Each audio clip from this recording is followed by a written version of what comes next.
Xerox, um nome que com uma simples máquina de copiar revolucionou o mercado, criando um modelo de vendas tão eficaz que a sua receita saltou de 30 milhões para mais de $1 bilhão em apenas uma década. Um verdadeiro fenômeno. Mas o que poucos sabem é que, apesar do sucesso avassalador, a Xerox ignorou o que se tornaria a maior revolução da história das vendas. O segredo que transformaria não apenas o mundo corporativo, mas também a forma como as empresas se conectam, negociam e crescem. O nascimento das vendas B2B, um modelo que em poucos anos movimentou trilhões de dólares globalmente, impactando tudo, desde pequenas startups até as maiores gigantes de tecnologia. Se você trabalha com vendas B2B, esse vídeo vai mudar sua visão sobre o mercado de vendas para sempre. Ele é praticamente um documentário, te mostrando em detalhe como a gente chegou no momento atual e como a gente saiu de uma pequena revolução onde não existia muito método ou processo para uma ciência profunda, analítica e detalhada, que utiliza inteligência artificial para ganhar cada vez mais velocidade e escala. A história da vendas B2B começou na Revolução Industrial, lá no século XVIII. Naquela época, o desafio era distribuir produtos em larga escala. Os vendedores viajavam, conhecidos como drummers, carregavam malas pesadas de amostras que iam de cidade em cidade. Esses vendedores foram os primeiros a utilizar técnicas de persuasão baseadas na tecnologia, sem saber que mais tarde, estudos científicos seriam utilizados para tornar cada vez mais efetiva essas mesmas técnicas. Com a evolução da tecnologia, as empresas começaram a produzir em grande quantidade. E com essa grande produção, era necessário conseguir distribuir. A função do representante comercial, aquele que é comissionado por cada venda fechada, surgiu exatamente nesse momento. E começou a se desenvolver estratégias de avanço de mercado e distribuição em larga escala. Sempre com o objetivo de fazer com que toda aquela produção fosse distribuída e chegasse até o consumidor final. Toda essa capilaridade de distribuição foi puxada pelos drummers, vendedores que viajavam o mundo levando produtos, amostra grátis e abrindo novos pontos de venda, fechando importantes pedidos que fariam com que aquela indústria conseguisse ganhar mercado e capilaridade. Aquele vendedor não tinha opção, ele precisava usar o carisma e a criatividade para conseguir fechar pedidos. Afinal, ele não teria o tempo que hoje nós conseguimos ter fazendo follow-up e acompanhamento através de videoconferência ou reuniões online. Ele chegou na cidade e ele precisava fechar a venda. E ele tinha pouco tempo para fazer com que isso acontecesse. Afinal, já estava na hora de partir para a próxima cidade. Num primeiro momento, o alcance era limitado a conseguir se deslocar de cavalo. Mas com a evolução da tecnologia surgiu trem, navio, avião, permitindo com que as vendas fossem cada vez mais longe e ganhasse cada vez mais mercado. No primeiro momento, dentro de um estado. No segundo momento, dentro de um país. E finalmente, ganhando continentes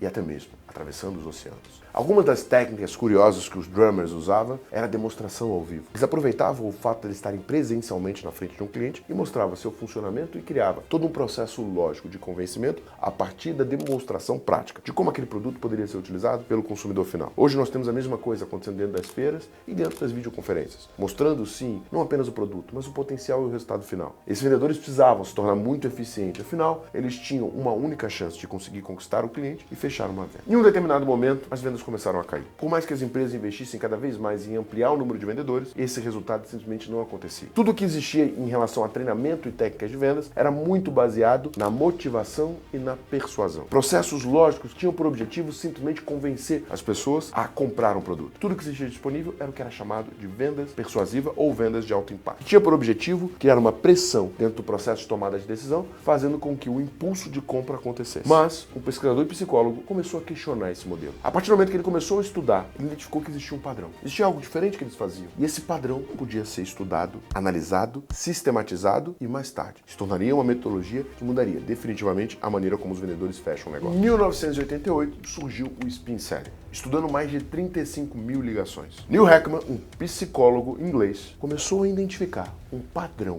executado por aqueles que mais fechavam negócios. Por mais profunda e detalhada que tenha sido a pesquisa, apenas 4 perguntas se mostraram extremamente efetivas quando o assunto era tornar um potencial cliente em um cliente pagante. Essas 4 perguntas eram divididas em situação, problema, implicação e necessidade. Em vez do vendedor chegar para um cliente e falar: você quer uma ferramenta para poder apertar melhor os seus parafusos? Ele perguntava: quantas pessoas você tem hoje na sua obra? Atualmente, eles estão produtivos? A não produtividade deles pode estar gerando uma perda financeira? E me conta, e se você tivesse uma ferramenta que aumentasse a produtividade dele e fizesse com que o mesmo time fosse capaz de concluir o trabalho num tempo muito menor? Percebe que a condução é completamente diferente? Eu não estou te empurrando uma ferramenta. Eu estou gerando uma reflexão em relação ao teu cenário atual, te mostrando um caminho de como você faz para gastar menos dinheiro, ganhar mais dinheiro ou correr menos risco. O objetivo desse vídeo é mostrar essa evolução. Se você quiser descer um pouco mais no Spin, eu vou deixar um link na descrição desse episódio com uma aula completa de como utilizar o Spin Selling no teu processo comercial. Outra metodologia que ganhou muita popularidade é o chamado Bunch, desenvolvido em 1960 pela IBM, uma gigante da tecnologia. Quando a gente negocia um produto complexo ou que necessita de um alto orçamento, é fundamental entender a capacidade de investimento investimento de um cliente. Descartar o mais cedo possível aqueles que não têm potencial de compra. Bunch, como o nome já diz, B-A-N-T. B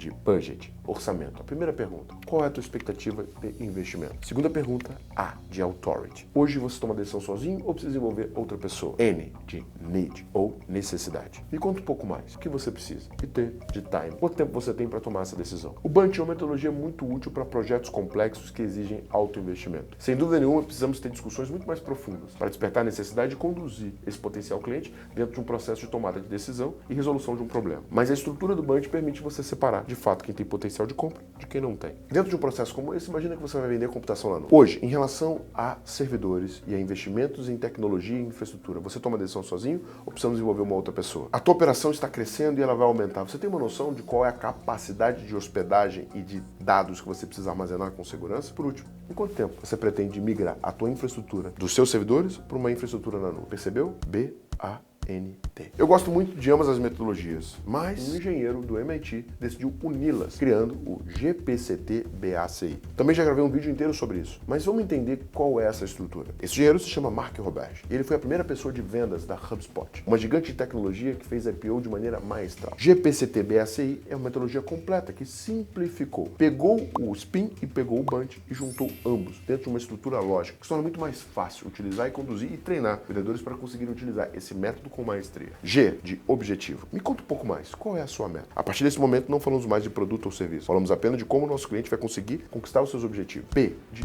plano. Como você pretende chegar a esse faturamento? C de challenge. O que pode te impedir de chegar lá? T de time. Em quanto tempo você pretende chegar nesse resultado? A de authority. Além de você, mais alguém participa dessa decisão? B de budget. Me conta um pouco mais. Como você está investindo o seu dinheiro? Quais os investimentos que você possui atualmente e quanto você pretende investir nessa solução? C de consequência positiva. Se por acaso você chegar nesse resultado, o que acontece na sua empresa? E I de implicação negativa. Por acaso esse resultado não for conquistado, o que pode vir a acontecer dentro do seu negócio? GPCT-BACI. Uma estrutura simples, mas que muda radicalmente o nível de conversa do teu time de vendas. Seu time para definitivamente de falar de produto e passa a falar sobre os objetivos que o seu cliente pretende conquistar. Meu time usa 100% do GPCT-BACI, porque a capacidade de ser consultivo se torna muito maior. Tiago, qual método a minha empresa deve utilizar? Todos eles são extremamente eficientes. E de acordo com o seu momento de maturidade e com a necessidade da sua empresa, vai fazer mais sentido utilizar um ou utilizar o outro. O que eu aconselho você é sempre investir na adaptação da metodologia para a sua realidade e capacitação constante do teu time de vendas. Com a copiadora Xerox 914 exigiu a criação de treinamento para vendedores se tornarem consultivos. Muita gente acha que a capacidade da Xerox escalar foi por conta da sua tecnologia, mas na verdade eles conseguiram criar um modelo de negócio completamente diferenciado. Enquanto seus concorrentes vendiam equipamento, eles passaram a cobrar pela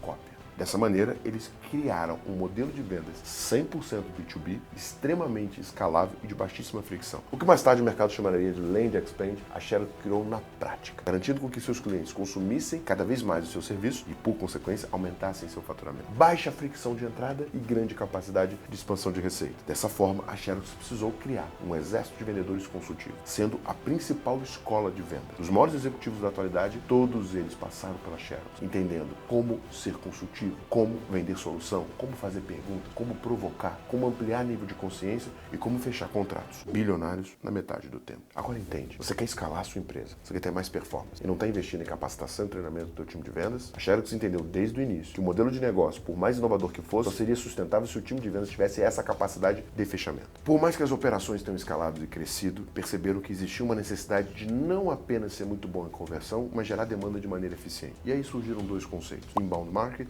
e outbound marketing. Inbound marketing muito capitaneado pela HubSpot, uma empresa de automação de marketing, que criou todo um mercado, mostrando que era sim possível produzir conteúdo para atrair clientes e a partir dessa atração conduzir eles dentro de um processo de tomada de decisão, onde você amplia o nível de consciência dele de maneira escalável, usando tecnologia e automação para fazer com que o seu cliente entendesse exatamente o problema que possui e como você pode ajudar. Outbound marketing foi utilizado pelas grandes companhias que precisavam vender contratos de alto ticket. Empresas como Oracle, SAP, NetSuite, Salesforce. Se eu preciso vender para grandes contas, eu preciso localizar essas grandes contas. Não adianta eu querer produzir conteúdo com o objetivo de atrair. Desse processo, um novo gerente de desenvolvimento de vendas foi contratado dentro da Salesforce, chamado Aaron Ross. Aaron Ross criou um processo que mais tarde foi batizado de Cold Call 2.0, ensinando exatamente como você prospecta utilizando automação, e-mail e ligações estratégicas. Dentro desse processo surgiu uma nova forma de abordar clientes e gerar oportunidades qualificadas de alto valor. Agora avançamos para vendas com inteligência artificial e tecnologia. Soluções como o Air. E uma grande corrida nesse momento está sendo disputada.